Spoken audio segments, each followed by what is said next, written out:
Greetings and a warm welcome from me, astrologer Patrick Arundell. Today, in the latest of my deep dive videos, I'm going to explore the Libra equinox, the autumnal equinox, which occurs on September the 23rd at 6:50 a.m. Universal Central Time.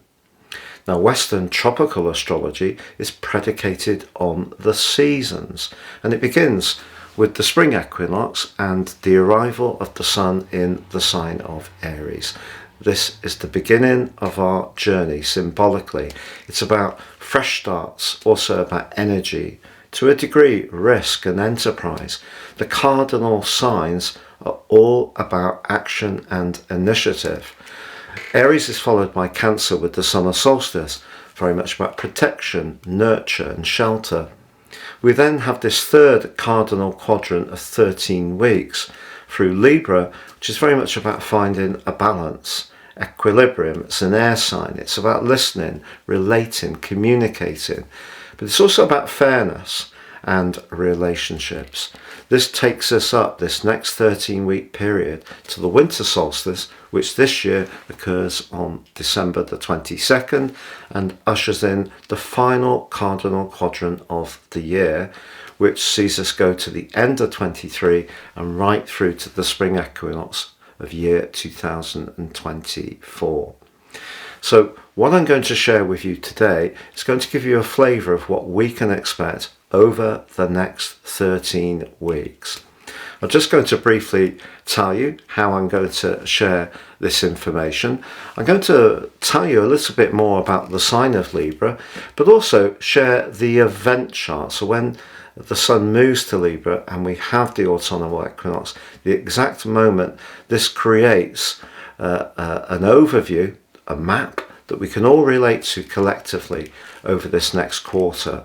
But I'm also then going to share with you the event chart from a natal perspective using Placidus, a proportional house system. Now that puts the sun in house 12, which is quite interesting because that's very reflective. And then I'm going to go through each of the 12 zodiac signs from Aries through to Pisces and give you a flavour of what you can expect, whether it's for your sun or your ascendant. The choice is yours. If you are new to my channel, this is very much a community. If you have any thoughts, please share them. I try to interact with each one. If you're a returning visitor, it's wonderful to have you with me again. Thank you so much for all your support. It's really appreciated. And also, if you're a subscriber, thank you for doing that. If you've yet to do so, I'd be honoured if you would click or tap that bell notification symbol, but also like or comment or share. Below this video, you can also click on your deep dive video, your astrology and horoscope video for each of the 12 zodiac signs from Aries through to Pisces for year 2024. Really exciting year heading our way. Please see below for them.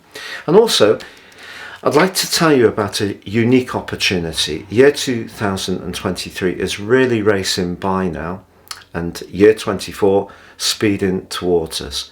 But if you order your personal horoscope forecast for year 2024 based on your unique birth data, I'll prepare for you the rest of 23 free of charge, but also in my special package of 30% off, you can get your character analysis report, your life roadmap.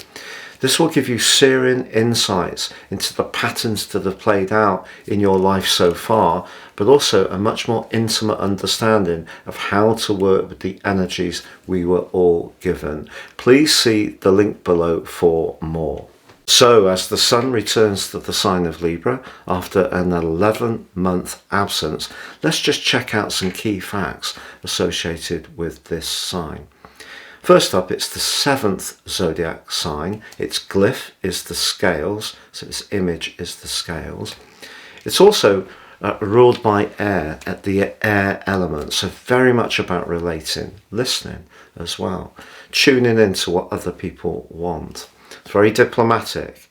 It's also governed by Venus, but Venus also influences the sign of Taurus, where it's principal role is very much about self-worth, our values, but also everyday money. But of course it can be very sensual, an appreciation of good food, good wine and nice clothes.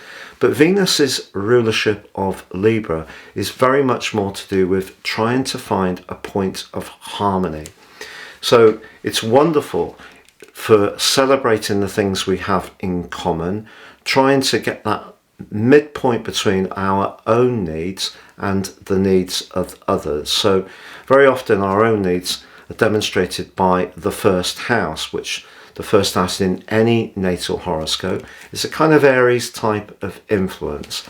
So the sun being opposite Aries here is actually in its fall. So the sun is exalted in Aries and it's weaker in the sign of Libra. But also Mars, the planet of passion, which happens to rule the sign of Aries, is currently in the sign of Libra and is in its detriment. So that's really interesting that we have that particular combination at the present time. But when it comes to tuning into other people, trying to find that balance, that equilibrium, sometimes Libran people are said to find it hard to make decisions, that they're weighing things up so much. But perhaps that's not such a bad thing, to just take that moment to pause and assess things. And that's where the listening skills of Libra can be so good, because there's the ability to pull in information from different sources before making a decisive move.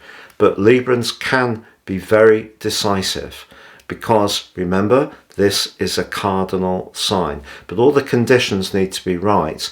But I feel that Librans do have a heightened sense of awareness of what other people think and what other people need, and Libras naturally can be people pleasers. But one of the dangers of that is that we can lose our identity if we spend too much time tuning into what other people expect and not enough time concentrating on our own personal situation. So as ever in astrology, and this sign proves it more than any other, it's all about a balance between the two polarities. So we're at a polarity point of the sun's journey between where the sun set out on its journey, which is very much about freshness, new beginnings, perhaps a little bit of naivety, the ability to take on new challenges and perhaps step into the unknown. Now we're assessing things, particularly those relationships. So next up, I'd like to share with you the solar event chart. So on the screen now, you can see this starts at 0 degrees Aries, because that's the start of the whole zodiacal process, and the sun is parked right on that 7th house cusp. Really logical, because the sun governs relating, which is what the 7th house is very much about, also known as the descendant. Now, particularly on YouTube, the descendant gets very little coverage, but it's just as important as the ascendant. But you can see we also have Mars, as I mentioned before, in the sign of Libra. But Mars in the 7th house of any natal chart suggests that the person involved will be quite feisty and combative in terms of defending their interests. So Mars in the 7th house can be tricky.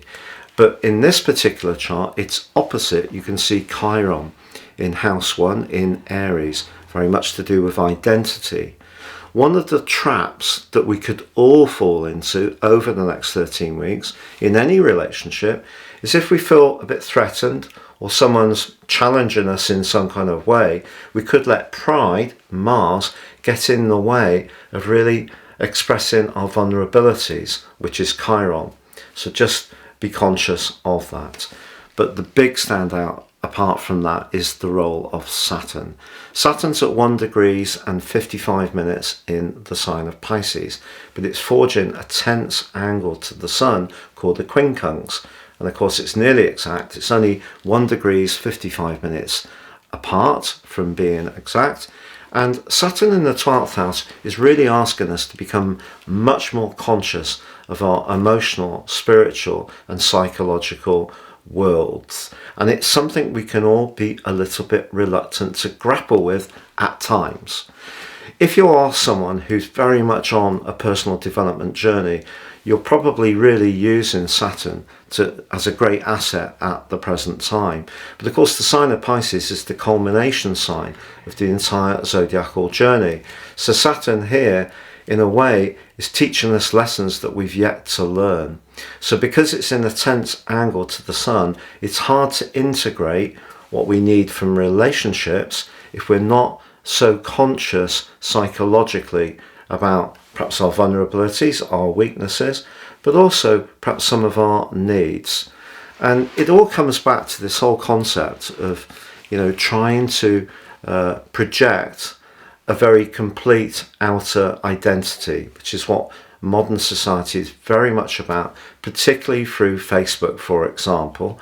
The latest pictures of the latest thing we've done. It's all about projecting a particular image. And of course, the sign of Libra is very much to do with perfecting a rather sophisticated or very likable or very alluring image. Very much to do with the 7th house. So we just need to be conscious of that in terms of our relationship with ourselves, but also our relationships with others, whether it's family members, friends, business colleagues, or in the romantic dimension. So if there is something in a relationship which is not working very well, I thought Saturn in the 12th house applying to the position of the Sun, and Mars in an opposition with Chiron could tease them out into the open in this next quarter. But also the Sun is in a square with the Moon, quarter moon. And the Moon is debilitated in the sign of Capricorn. It's right at the top of this solar chart, so it's difficult for us to disguise our feelings. But the sign of Capricorn is very much about the physical world. The Moon's much more about our emotions. It's about where we need to find shelter and, of course, be receptive to feelings. So it can see us tempted to project, again, this rather worldly image that everything's fine, but underneath that, the reality could be a little different. Now, it's really interesting because Venus, the ruler of the sign of Libra, is actually in a sparkling alliance with Mars. And you can see that Venus now travelling forwards after its long journey through the sign of Leo, which began on the 5th of June, and at 18 degrees and 26 in the 5th house of flirting, passion, desire, very much to do with playfulness, brilliant for romance and socialising, but in a great link with Mars. So that's a real strength of this chart. And the midpoint is at 18 degrees in Scorpio and is broadly opposite Uranus, but also Jupiter. So they're both in retrograde at the present time. And if we think about the 8th house archetype where the midpoint is, so the midpoint is the point that's directly between the Sun and the Moon. The Sun being very much about our desire and our thrust and determination, the Moon very much more to do with our feelings. So the balance of this chart is actually Scorpionic. And in the 8th house, that's very much to do with intimacy. Our desire for closeness can be to do with shared resources and finance too, and also in a wider context to do with longer term financial planning, things like investment shares and property matters as well. So we've got Uranus opposite that midpoint. So Uranus is on the 7th house of the midpoint, which suggests that for some people, keeping relationships on that even keel that Libra would like us to do could prove challenging, because Uranus can be very erratic, and of course itself is in its fall in the sign of Taurus. But Jupiter is also opposite that midpoint, suggesting there can be some opportunities to relate to other people. So I think the combination of Jupiter and Uranus is saying to us all, stay open-minded. So if you're single, don't have any preconceived ideas about who you could link with, because the sign of Scorpio is about depth. And it's also about where we're growing and evolving our psyche. It's not a fixed point, despite it being a fixed sign, if we consider that we all have the right to evolve. So because of the rulership of Pluto, very much about evolution. So that gives you a flavour of the event chart from a solar perspective, but what about the natal perspective? So I use Placidus, other people may use other house systems. And the Sun, as you can see from on the screen now, is in house 12. It is very sensitive, very delicate. And ironically, Mars is in house 1. So we've got a flip, basically, from what we have in terms of the solar chart. The ascendant's in Libra, ironically, whereas the ascendant in the solar chart was, of course, in Aries. So Mars is in the first house, very much in keeping with its energy that comes from its rulership of the sign of Aries, about thrust and initiation. And it's in that opposition with Chiron still in house 7. So our fears around relationships could come sharply into focus, but there's also an opportunity to heal ourselves. Of course, some people say we'll never heal ourselves in terms of Chiron, we're just always working at it. I think there's a lot to be said for the fact that we're always working at it. But ironically, again, double irony, the midpoint, still in Scorpio at 18 degrees, is in house 2. Very much in keeping with the Venusian energy of the rulership of Taurus, but everyday money, but our values, and also our self-worth. And there again is Uranus and Jupiter on the 7th house cusp of the midpoint, but this time in the 8th house, again, very Scorpionic. So what all of this points towards for me, particularly with Mars and Venus, Venus is in the 10th house, very much to do with strutting her stuff in a very elegant, alluring, but look at me kind of way. If you are single, I think this natal chart, the Placidus chart, really points towards, if you want to change that, it may require stepping outside one's comfort zone. But you can see that Saturn is actually in house 5, very much about romance, and of course is still in retrograde. So the Sun is in the delicate, sensitive, emotional and spiritual 12th house. Saturn's in the 5th house. So we could at times have a little bit of fearfulness, and then that can be interlaced with some dramatic moves.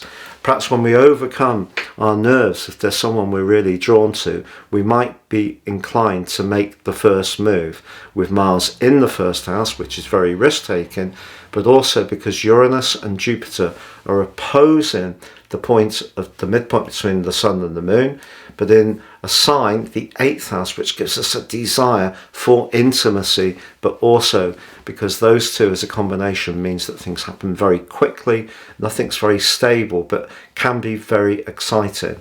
So that gives you a flavour of how it is from a solar perspective, but also a natal perspective. Now please stay with me as I go through each of the 12 zodiac signs, from Aries through to Pisces, for the Sun or the Ascendant, for what you can expect for the next 13 weeks. So Aries, for you, the next 13 weeks could potentially be truly scintillating. One of the reasons for this is that Venus, the planet of relating, which of course is the ruler of Libra, is in such a potent location for your sign in particular, because it's in your sister fire sign of Leo. Venus in Leo can give us much more warmth and animation around our social interactions, but also around our relationship hopes. But its link to Mars in that sextile is so lovely, it's so sweet. The combination of those two can give you the charm and the coquettish beguilingness that comes from Venus, but also the thrust that comes from Mars. Don't worry that Mars is technically detrimented in Libra. For you, and for you in particular, this gives you a chance to be a little bolder in your approach. Now, what about existing relationships? Well, I feel that maybe is a little bit more complex because of the role of Saturn. Saturn lurking in that 12th house suggests if there is something that has been ongoing for some while, that's been unspoken about, that's not been dealt with. All relationships have a life force of their own, and of course each individual can start to change within the time the relationship is together. No one can fully control that at all. It's just the way it is. And it's probably extremely rare for two people to be aligned with the same hopes and objectives and desires for the whole length of any relationship. There's going to be moments when different interests come in, different people, different stresses and pressures. But I feel that Saturn in the 12th house does mean that if something in a longer standing time hasn't quite felt right, you do need to be mindful of it. Because one of the downsides of Saturn in the 12th house is that if we're fearful, and obviously Saturn can be about fear, if we're fearful at looking something, it just ferments all that much more powerfully. So because that is in that relationship with the Sun, if there is something you're not sure about, use the diplomacy of the sign of Libra to try to tease the issues out into the open. And the midpoint in the 8th house of your situation can help you to dive deep to understand what has truly been going on. And once it is discussed, it can be a relief for all sides. But essentially the sign of Libra is about celebrating the things we have in common rather than the things that make us different. So even after going through the Saturn process, there could be still a lot to work with and go for in a long-standing tie. So Taurus, for you, in terms of the potential for a new relationship, the Sun and Mars are in your 6th house, very much to do with the daily routine. Are you about to experience someone in a pretty mundane location, such as the checkout queue, perhaps at a bus stop, perhaps just walking somewhere, just get chatting, perhaps if you've both got dogs, for example, entirely possible because the 6th house very much about pets. But Venus, your ruler, is in your 4th house, and that means that if there is someone you're drawn to and you are attracted to them, particularly with the midpoint being in your 7th house of related, you may want to spoil them in the comfort of your home with a really nice meal. And that would be something that I think would be mightily appreciated. But what about the Saturn factor? I think this is going to be more important in an ongoing relationship. The 11th house, where Saturn is for you, is all about our future hopes, but it's also about our highest aspirations. If you've got a really different set of needs that's been evolving, if you feel you have been diverging from someone, the fact that the Sun and Mars are in the 6th house could make you a bit picky. And then if you're thinking with the Sun's combination with Saturn, I can't really see this working for the longer term, then that could be a factor. Also, Uranus in your sign is on the 7th house of the midpoint of the overall chart, which could make you very restless, especially if you feel that your voice is not being heard. So if a longer term relationship works practically, you share the domestic tasks, you both like a lovely home, you do see your future for the long term being together, I think that this is a wonderful opportunity to gain even greater understanding of one another's needs. But if you don't have a conviction around those strands, that could be something you may need to take very seriously through this next 3 months. So Gemini, the next 13 weeks for you can be really exciting if you're single, with the Sun and Mars in the epipescent 5th house, which is very much about an opportunity to mix and mingle, to be much more social, playful, even flirty. Also, Venus is in your 3rd house in Leo. It's very proud, forges such a beautiful link to Mars. Your words and mode of expression, even the way you present yourself, could be very alluring to someone you encounter. Now, because there has been such a lot of emphasis on your 4th house in recent weeks, you may have felt a little bit overwhelmed at times with some of the immediate demands around home, family or emotional life. But you are going to start to emerge from that. It is true in an existing relationship that, if there does seem to be a lot of responsibilities around work and mortgages and all that kind of good stuff, I feel that what this next 13 weeks is really encouraging you and your partner to do is to remind yourselves of the pleasures that can come from being more flirty and playful and trying to reinvigorate the tie with that spark of passion that you had at the outset. But if you are single, I feel that it could strangely be through a professional situation that you do meet somebody because of the role of Saturn high in the sky.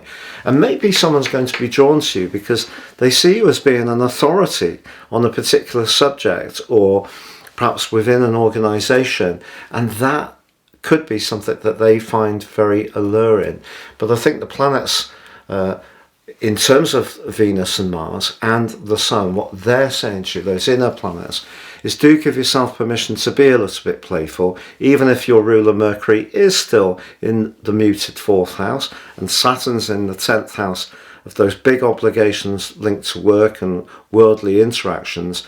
But I feel that try to create those moments to have some free time, and that is going to be very important to you over this next 13 weeks. So Cancer, the Libran equinox is often associated very much with relating, understandably.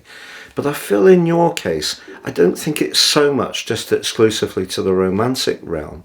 I think it's much more to do with your relationships to everyone, but perhaps particularly in terms of your family. Because the 4th house where the Sun has moved to for you, also having Mars, can make you a little bit more brusque. You're a sign that has a reputation for avoiding outright confrontation. You'll scuttle left, you'll scuttle right. Yes, you can race forwards and give that mighty nip when needed, but where possible, you try to avoid that kind of drama. And often, if something's not good with you, you can withdraw a little bit and actually just retreat into your proverbial shell. I think what Mars is going to do is push you to confront what hasn't been working particularly well. And because Saturn's in the 9th house of your situation, it could push you also to be a little bit more provocative around saying how you feel. Now, from a purely romantic viewpoint, the fact that the midpoint for this event is in your personal solar 5th house is exciting, but then that takes us back to the previous theme. It has to feel right. But you know that anyway. You don't need me to tell you that, do you? It's just that the Sun and Mars are pushing you to be more assertive about making sure that it feels right. Now, if something does feel right, where you're really enjoying being with someone, perhaps making some changes to where you live, for example, that can actually amplify the passion and the unity between you, and with that midpoint in Scorpio, also bring about a greater sense of intimacy. Now, Venus is also in your 2nd solar house, but now travelling forwards. I think the financial side of a relationship, or how much you enjoy food and drink together, can also be a bit of a clue, as much as that emotional vibe, at how at ease you can be with someone. But if you are single, the fact that Uranus and Jupiter are gathered together in your 11th house, right opposite that midpoint in Scorpio, suggests, as long as it feels right, something quite exciting and sudden and quick can happen over this next 3 months for you too. So Leo, with Venus in your sign and Mars in your sector of everyday communication, along with the newly arrived Sun, if there is somebody that you're really drawn to and you need to find the right choice of words or the right strategy in order to woo them, well, you have it all there to go for. Really, really lovely combination for you. But what about in an existing situation? That could be a bit more touchy and tender. The reason for this, Leo, is that Saturn is in your 8th house, which is very much to do with intimacy. And Saturn can be ice cold. If something isn't working, we really can become much more aware of it. And really, since March the 7th, when Saturn moved into Pisces, if you have felt that the temperature between you and someone was dropping, and you're finding yourself more polarized in your approach and responses to the situation, Saturn probably hasn't helped. So its angle to the Sun means that even if you feel you are choosing your words carefully, your partner could feel that you're actually digging at them, in some ways not necessarily trusting them. that could be a factor. And also, I feel because the midpoint between the Sun and the Moon for this event is actually in your 4th house with Uranus on your 10th, so the descendant, if a relationship really isn't working around that emotional dimension, however much the more presentational side of things is just terrific on this event. You know, if you need to charm someone, be persuasive, really use all your Leonian regal magic, then that's all there. But in an ongoing tie that is more complex, it's really more about the emotional component, and that's where words alone are not enough, and it may require a great deal of tact, and very importantly, not being too caught up with your pride. If you feel a little bit vulnerable about something, do raise the issues that are concerning you, because if you don't, Saturn's just going to continue to ice you both over. So there is an opportunity with that midpoint in the 4th house of emotion to have some kind of revelation with Uranus opposite, and I feel it can make you feel a lot freer, even if something is tricky to discuss thereafter. So communication is very much part of this particular event, and some of it can be exciting and flirty, but in an ongoing situation it needs to be more measured, more thoughtful, and more angled towards the psychological perspective. So Virgo, for you, the big story is the combination of the Sun and Mars are in the 2nd house. Now, if there is somebody that you're really drawn towards at the moment, and it's quite a magnetic connection, I feel a great way to enjoy getting to know each other will be doing something that enjoys those rich pleasures. So a nice meal, going to a movie, going to somewhere where you can watch a band or a concert. The very enjoyable things, that more sensual stuff, will work brilliantly. But we can't take away from the fact that Saturn, in terms of structures, but potentially limitation, and Neptune, in terms of dreams, but also a spiritual connection, but at times a confusion, are in your sector of relating. So it just depends what's going on in your world. For example, if in an existing relationship you and your partner have different core values, whether it is just the money or it's beyond that, whether it's about the childcare or about the way you relate to one another's families, or to do with your politics, or to do with who contributes what on the domestic front, I think Saturn can bring up anything in its angle to the Sun that's not working so well.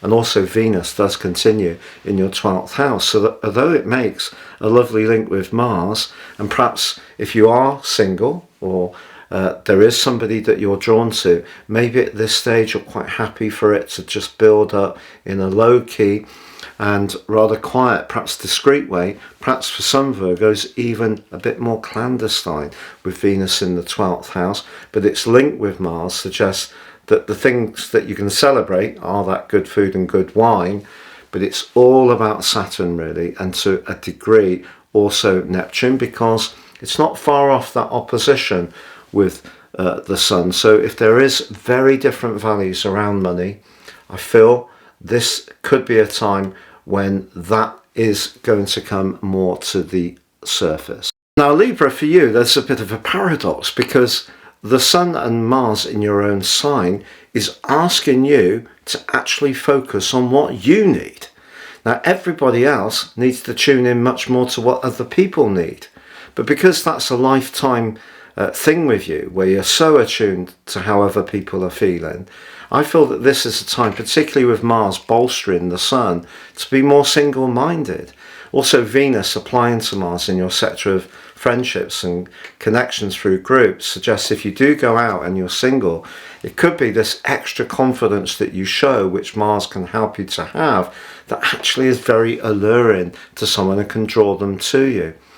Now, because the midpoint is in the sign after yours of Scorpio, sensuality is going to be important in this next 13 weeks, but also your duties and obligations to others, and also your level of vitality. You know, if you have a lot on your plate in terms of your work, or you have children from a past relationship, it may not be quite so easy to go out and interact with others in the way you would like, but that may be something you will have to work around over the next 13 weeks.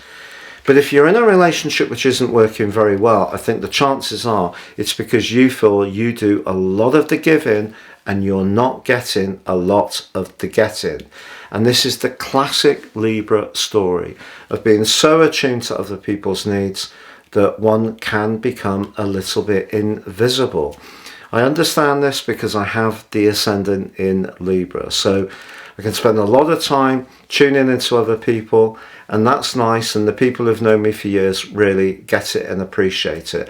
But sometimes with more recent associations, you know, in the community or whatever else, you can sort of try to get to know people and cultivate an understanding, and actually in some ways that can not be so much of a good thing, because people can take one for granted, feel that, oh, that person is always a good egg who will cover my shifts or whatever else. So being a people pleaser does have its downside, is what I'm saying. So I feel if in a relationship you do feel a bit unheard, this is your opportunity to make it clear that you have your needs, and especially, strangely, around the domestic sphere. If you live together and it's more you who tends to do everything, push back on that. And I think the great thing about this particular event for you this year is the role of Mars. Don't worry about the technical debilitation. It's going to give you a lot more thrust, a lot more confidence, and you're going to assert yourself in a much more direct way. But with Venus applying to Mars, you can still do it in a very alluring and charming way too. So Scorpio, the next 13 weeks for you are intriguing because the midpoint of this event is in your sign. But with your traditional ruler Mars and the Sun in house 12 for you, this suggests that if there are any politics in an existing relationship, they're very likely to come out over the next 13 weeks, not least because the Sun, the 12th house of where we hold things in, can be to do with secrets, can be to do with attractions that we're not revealing. Well, that's in a quincunx with Saturn, the planet of restriction, in your 5th house of romance. But that midpoint in your sign is opposed by Jupiter, which can be very lucky, and also Uranus. So if you're single, maybe what's going to happen is that someone you're not expecting at all can creep up on your senses, perhaps most of all from the time of your birthday in 4 weeks from now, and actually have a scintillating impact upon you. And with Venus high in the sky in your 10th house, you're not going to be short of charm if there is someone that you need to cultivate. But I think in an existing relationship that's been bumping along the bottom, if something is getting really quite tense, I think this event may or does suggest that you may have to grapple with the reality of that, even if it feels that you'd rather not look at it. That may be something you do need to do over the next 3 months. So Sagittarius, with the dramatic combination of the Sun and Mars in your 11th house of friendships, group interactions, sports pursuits, whether it's as a player or a fan, can connect you with people in a brilliant way. So your network could really expand over the next 13 weeks. Terrific if you're single. Venus in your sister fire sign of Leo, the 9th house, suggests if you're traveling anywhere, particularly in a group, because that applies to Mars, that could prove to be fun, and again, see you meet someone. But whatever your situation, whether you're single and looking, single and perfectly content with your situation, or you're in a relationship, Saturn is the big factor, because since March the 7th, he's been in your 4th house. He's currently in a retrograde. He's making you think a lot about your emotional responses, what you need in terms of where you live. The whole concept of family is something that you're grappling with in a very serious way, I feel, since then. And because Saturn's aligning with the Sun in that a rather tense way, even if there is somebody that you find is great fun, very sociable, and very merry to be around, and of course you do have a jovial side to your nature, it all has to come back down to how it feels. And also, if you're in a relationship and you've got quite a lively social circle, but your partner finds that difficult to understand, that you have that need for your own space, that could be something that does come between you a little bit. And the midpoint of this event, remember, is in the sign of Scorpio, which is your 12th house. So very important to keep a watchful eye on the more psychological side of your situation, for sure. But if you are single, you meet someone who's fun, but also is ready to settle down and, you know, maybe have a more consistent relationship with you, then for sure you can actively consider it. So Capricorn, for you, the Sun and Mars are in house 10. Very much about ambitions, our role in life, status, kind of Capricornian themes, if you like. Also, Mars is actually exalted in your sign, so there is a link to the 10th house, if you like, even if it's technically debilitated in the sign of Libra. So I feel if you want to make a big push over the next 3 months towards your goals and ambitions, I know you have that steady application that's always there. You're always chipping away towards what's important to you. But I think this combination is saying turn up the afterburner a bit, show a bit more self-belief, you know, raise your profile. Now, from a relating viewpoint, your ruler Saturn is applying to the Sun. What does this mean? Saturn's in the part of your situation to do with your thoughts, your belief systems, your interactions with neighbours and siblings, but also the way you express your ideas, but particularly in things like text messages and emails. So if you're applying for a job, you're discussing something of importance in a professional situation, it is going to be important to choose your words carefully, because Mars could see you kind of overstate things slightly, but I feel because you're a very cautious person, you can handle that, absolutely. But I think maybe if you're wanting a relationship, for example, to go to that next level of commitment and perhaps, you know, moving in, getting a property together or whatever else, I think things just need to go at a steady pace. Your usual approach of persistence and patience, much more important than trying to rush it. So that's part of you. And also, very positively, the midpoint on this event is in Scorpio, which is very sociable. But even if you do meet someone that you're drawn to, I feel that perhaps what they do for a living, not because necessarily in terms of money, but certainly someone who maybe shares some of the things that you respect, like reliability, hard work, determination. If someone's got those kind of qualities, you're undoubtedly going to look up to them a great deal more.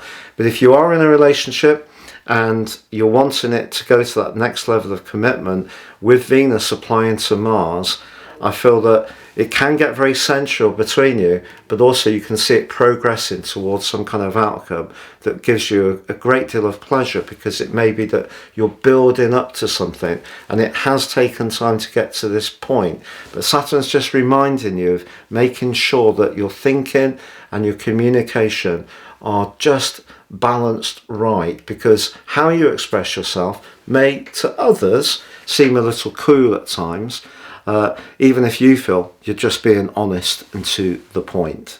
So Aquarius, the arrival of the Sun in your sister air sign of Libra, joining up with the thrusting vibe of Mars, is really exciting, because one of the things that I feel us Aquarius people really appreciate is a bit of space. And things have been so intense, so psychological of late.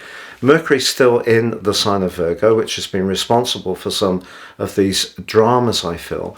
But the Sun moving into the 9th house can help you to download some knowledge, some information, or perhaps take the opportunity to just get away from it all, whether it's a change to your routines in terms of TV programs or the route you take to work or your hobbies, or it is something to do with actually going on a journey somewhere where you can experience some different sounds and sights. It really will be very healing to your senses. Having conversations with people who are open-minded can also really be very, very good for you over the next 13 weeks. And of course, Venus now travelling forwards is in your sector of relating, forging that terrific link with Mars. So you could have a meeting of minds. So a bit of charm comes from Libra, but the thrust of Mars could see you moving around, doing something, an interest or a hobby. You encounter someone, you start talking. You could talk to someone online. They may be from a different country. The 9th house is very much to do with borders and travel, and all exciting. What about an existing relationship? Well, I feel that Saturn being in the 2nd house ever since the 7th of March, perhaps the financial part of the relationship, not because one partner is not disciplined and the other one is, but just for us all, because, you know, of the reality that's been going on, perhaps that has been a little bit draining and tiresome. But if you and your partner, if you're in a tie, can give yourself a bit of permission to get out a bit, even if it is within a tight budget, I feel it would be very cathartic and very, very good for the soul, to be honest. But if you are single, it is going to be by being more adventurous, more daring, traveling, doing something rugged, exchanging ideas with people who, you know, are very free-spirited. That's the way you're going to bring your life to a much greater sparkle over the next 3 months. So Pisces, the move of the sun into the sign of Libra brings up that whole concept of balance for us all. Can be to do with relationships, but for you it's house 8, which is much more to do with more involved relationships, where we're really invested, where we feel really passionate, or where we're really committed. But the 8th house can also be where we want to change things, where things are evolving, where our psychological consciousness is increasing. Because Mars is in this location too, you're going to bring a much more desirous energy to your situation in the next 3 months. So whatever it is that you're looking to achieve, some kind of big shift can occur over these next 3 months. Now also, Saturn in your own sign is forging that link to the sun. What does that mean specifically for you? Well, I think balancing your individual energy with the available space you've got to connect to another person may be the challenge. Also because Neptune is broadly in an opposition to the sun.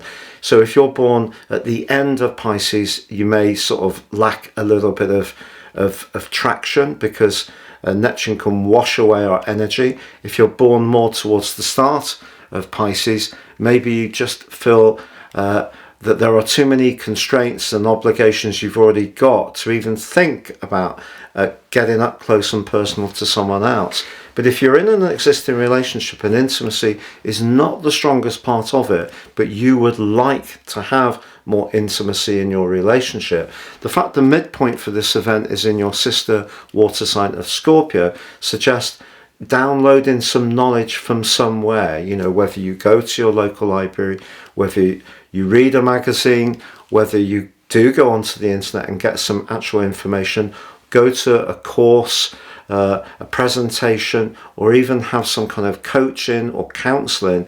The greater the knowledge you can gain, the more excitement you can bring to your situation. So I think there's going to be the potential for a lot of chat, a lot of exchanging of text messages and emails. But I think what's really behind it is a deep desire for some kind of big shift in your life. Only you can decide what your key aim is.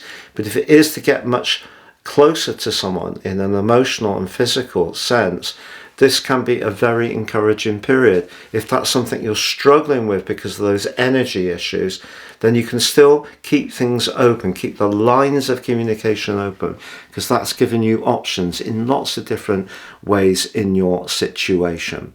It's been a real pleasure being with you. Thank you so much for joining me. Please do like, comment, share or subscribe.